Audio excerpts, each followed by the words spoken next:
Após 41 anos, Portugal viu o Estado Novo dar seu último suspiro no dia 25 de abril de 1974. Ao som de Grândola Vila Morena, os militares tomam as ruas e derrubam o regime. O povo solta o grito de liberdade, preso nas gargantas. Mas o sol que aquele dia fez nascer rapidamente se eclipsou e os problemas começam a surgir. Nas ruas, cresce a pressão social de um povo que ansiava pela aquisição de direitos. A nível internacional, agudizavam-se as pressões para que Portugal resolvesse a questão colonial. E a nível político, a instabilidade e a radicalização de posições começava a ganhar forma. Na verdade, apesar de o primeiro governo provisório ter sido liderado por Adelino da Palma Carlos, o moderado, o 18 de junho toma posse no seu lugar Vasco Gonçalves, um militar comunista radical. O seu traço mais característico era a imensa ânsia de eliminar todos os elementos que, de uma forma ou de outra, pudessem ser identificados como reacionários, herdeiros do regime anterior, que ainda subsistiam no contexto social, político e económico do país. Os conflitos entre o governo de Vasco Gonçalves e o general Spínola não tardam a acontecer. O então Presidente da República tenta sentir o pulso aos seus apoios e lança o famoso apelo à maioria silenciosa. A maioria silenciosa do povo português terá, pois, de despertar e de se defender ativamente dos totalitarismos extremistas que se degladiam na sombra. Apesar deste apelo, a situação não melhora e, fracassados os seus intentos, Spínola afasta-se, sendo substituído por Costa Gomes e deixando Vasco Gonçalves e o PCP mais à vontade.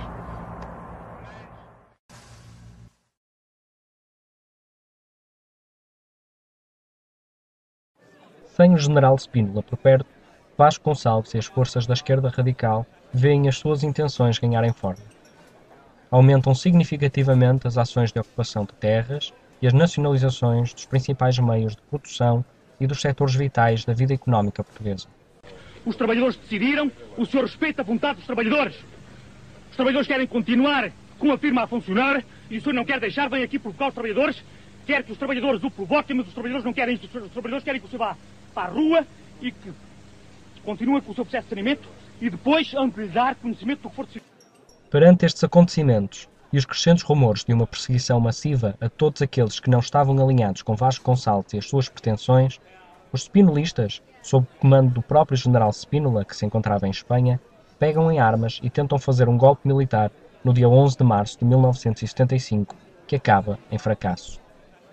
Apesar do falhanço, a intentona reacionária serviu para redobrar a atenção de Vasco Gonçalves.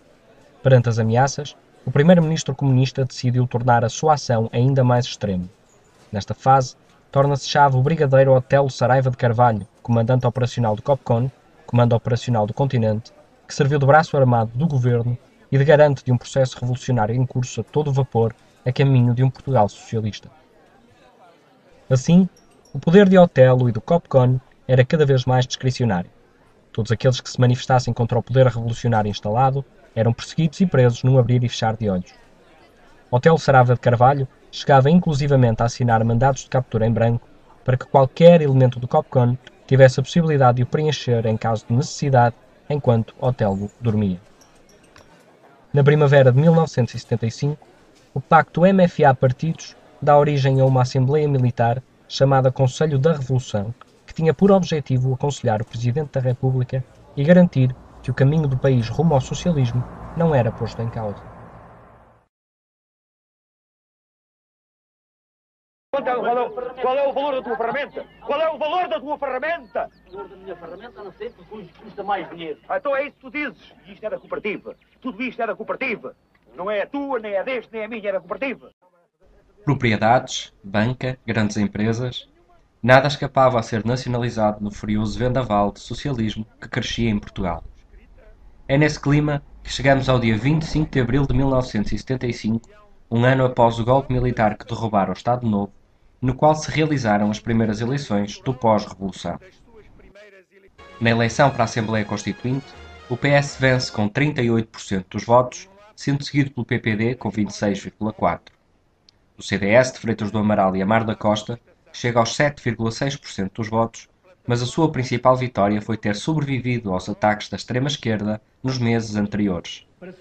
O PCP é o claro derrotado das eleições, obtendo apenas 12,5% dos votos, contrariando as expectativas que o próprio partido tinha criado. A partir daqui, a legitimidade do governo de Vasco Gonçalves é afetada pela fraca adesão popular ao PCP, passando a ter o seu principal suporte no recém-criado Conselho da Revolução. Perante este cenário, as tensões começam a agudizar-se. A radicalização das políticas de nacionalização e ocupação de terras e as perseguições políticas intensificam-se, sendo agora acompanhadas por assassinatos e vários atentados, nomeadamente contra elementos da Igreja Católica. A possibilidade de uma guerra civil começa a desenhar-se. Em agosto de 1975, Vasco Gonçalves demite-se. Para o seu lugar, é chamado o almirante Pinheiro de Azevedo, um militar proeminente e amplamente respeitado que tinha feito parte da Junta de Salvação Nacional. Com Pinheiro de Azevedo, Portugal ganhava um primeiro-ministro mais moderado, fora da área comunista, com algumas aproximações à democracia cristã. Apesar desta tentativa ter a intenção de acalmar os ânimos, o clima era de tal forma insustentável que o próprio Pinheiro de Azevedo acaba por não ter tarefa fácil. Foi sequestrado já 2 vezes, já chega, não gosto de ser sequestrado, é uma coisa que me chateia. Aquele verão de 1975, de tão quente, ameaçava explodir a qualquer momento.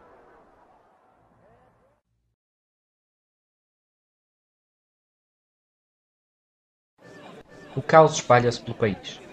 A anarquia e a tensão entre extremos começa a tornar-se incontrolável e a ameaça de guerra civil torna-se iminente. Aproximava-se a hora da verdade. Otelo Saraiva de Carvalho, perante a crescente perda de influência das ideias comunistas no governo do país, distribui armas sem, no entanto, dar a cara. O PCP coloca as suas estruturas de prevenção. E a dar-se o golpe de Estado que implementaria em Portugal a ditadura do proletariado. O golpe sai para a rua na madrugada do dia 25 de novembro de 1975 e os rebeldes comunistas ocupam posições civis e militares estratégicas. Os militares ligados ao Grupo dos 9, um grupo de oficiais liderados por Melo Antunes, pertencente ao MFA e de tendência moderada, percebem que estaria em preparação um golpe de Estado por setores da esquerda mais radical. Por isso, o Grupo dos 9, com o apoio dos partidos políticos mais moderados, decide intervir militarmente para tentar pôr fim à triste e calamitosa situação vivida no país. O presidente Costa Gomes chama os partidos políticos para resolver a situação. No último momento, o PCP sai de cena e abandona a revolução. Com esta atitude, compromete o golpe de Estado em curso, mas garante a sua sobrevivência futura. Os militares revoltosos, que já estavam, embora apenas publicamente, órfãos da imagem carismática de Otelo, ficam órfãos também do seu braço político mais importante e fraquejam. O presidente Costa Gomes ordena o avanço dos comandos da Amadora, chefiados por Jaime Neves, e à noite decreta o estado de sítio na região de Lisboa. Alguns militares, ligados ao governo e da linha de pensamento do Grupo dos 9, estabilizam a situação e prendem os militares radicais que agora não têm outra saída senão a rendição. Os dias seguintes serviram para normalizar definitivamente a situação do país. O chefe do Estado-Maior do Exército, General Fabião, e Otelo Saraiva de Carvalho, comandante do COPCON, são afastados dos seus cargos e o COPCON é extinto. Ao contrário do que as movimentações radicais naquele verão quente de um pré sem fim à vista faziam crer, não houve revolução nem morte. Houve juízo. E a democracia e a liberdade prometidas por Abril impuseram-se, finalmente, em Portugal.